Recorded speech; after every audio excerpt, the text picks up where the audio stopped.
Hello everyone and welcome back. This is going to be a rather short video. I'm just going to do a quick review of this new little mold.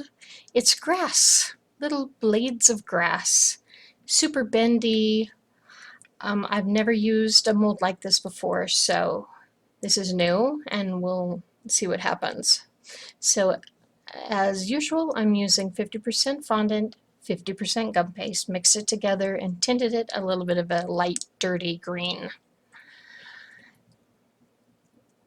And now possibly the most important step, cornstarch.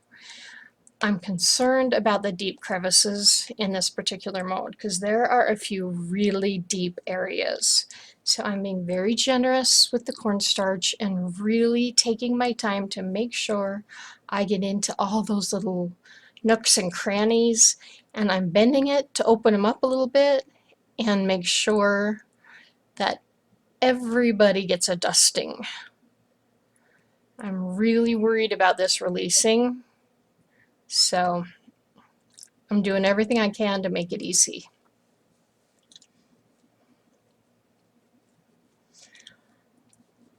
Okay, now like I've said, I've never used a mold like this, so I'm winging it. I don't know exactly what technique's going to work best, so I'm just going to start and see where it takes us. And I'm going to apologize now because there's going to be areas like that where I stop and pause. My son and my cat kept coming in the room. Okay, so I just ripped off a little bit of our fondant mixture and I'm pushing it down into the mold and it's sticking to my hand. Yep, I forgot to use cornstarch.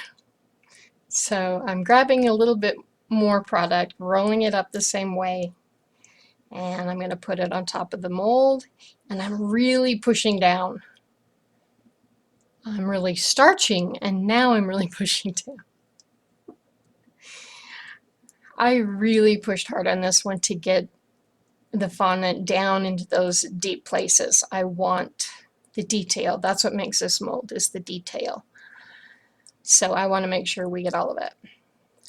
Now I'm being careful and dusting everything.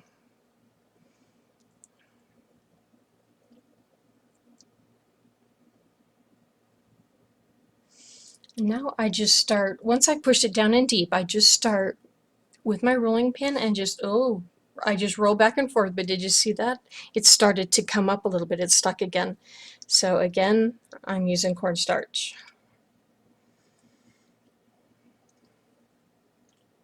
And I'm going over it and over it with the rolling pin. Now the amount of cornstarch that you use depends on a lot of different things. We had been having a very wet spring and quite humid.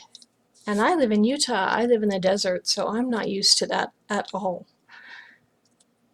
Fondant can be a bear to work with in humid areas, but if you have the cornstarch, you will get used to what you need and what's required in your area. So me being from the desert, I'm a little slow on the cornstarch because I'm not used to this humidity, but I'm working it out. So I'm just going back and forth with the rolling pin over it and over it, and all that does is roll the excess off the edges of the mold. You can see how thin it's getting, and it's just kind of pushing to the edges, and you can tear it away with your hands.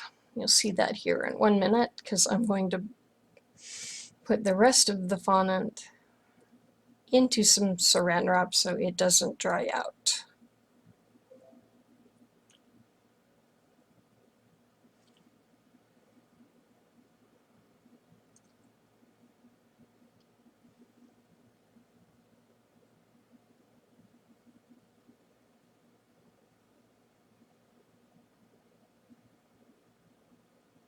Okay, back at it. So I'm just taking my thumbs and gently pulling away. It releases really easy. Now if you can see, as I pull it away, the edges are not super clean. And for those who know me, I am a little obsessed with clean edges. However, I know that I can go in and I can clean this up a little bit later. So that's not worrying me right now. I'm just peeling the excess away so that I can get this out of the mold as soon as possible.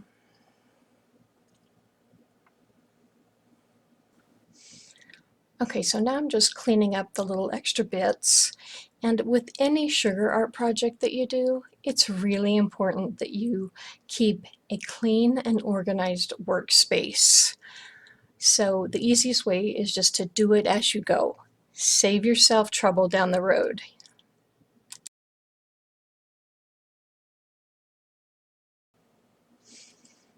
Okay, now I've turned the mold over and I'm literally going to roll the mold back onto itself and hope it releases our fondant. And it does. And I love it.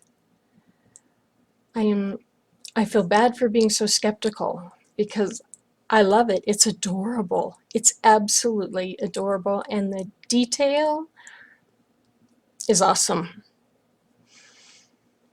So at this point, you can go in with an X-Acto knife or a metal spatula or even little scissors and trim up those edges I was talking about, the edges of the blades of grass. However, if you let this sit, for 3 to 5 minutes, it's a little easier to clean up the edges. So I'm just doing this so you can get an idea of how I clean up the edges, but I recommend that you let it sit for just a few minutes and then go in and clean them up with use whatever tool you're comfortable with. If you're comfortable with little scissors, use those. If you're comfortable with an X-Acto knife, use an X-Acto knife.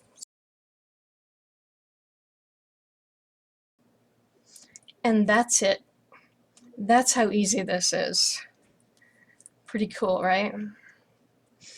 So I honestly thought this mold was going to be a huge fail. So I am pleasantly surprised. It doesn't happen every day. Guess it showed me, huh? So look for the link down in the description. And one quick note, be kind. Everybody's up against something. You might not see it on the outside, but I promise you it's there. So just think about that as you navigate your days. So thank you again for joining me, and I hope you enjoyed this video. Don't forget to like and subscribe and tell your friends, and I will see you on the next video. Goodbye for now.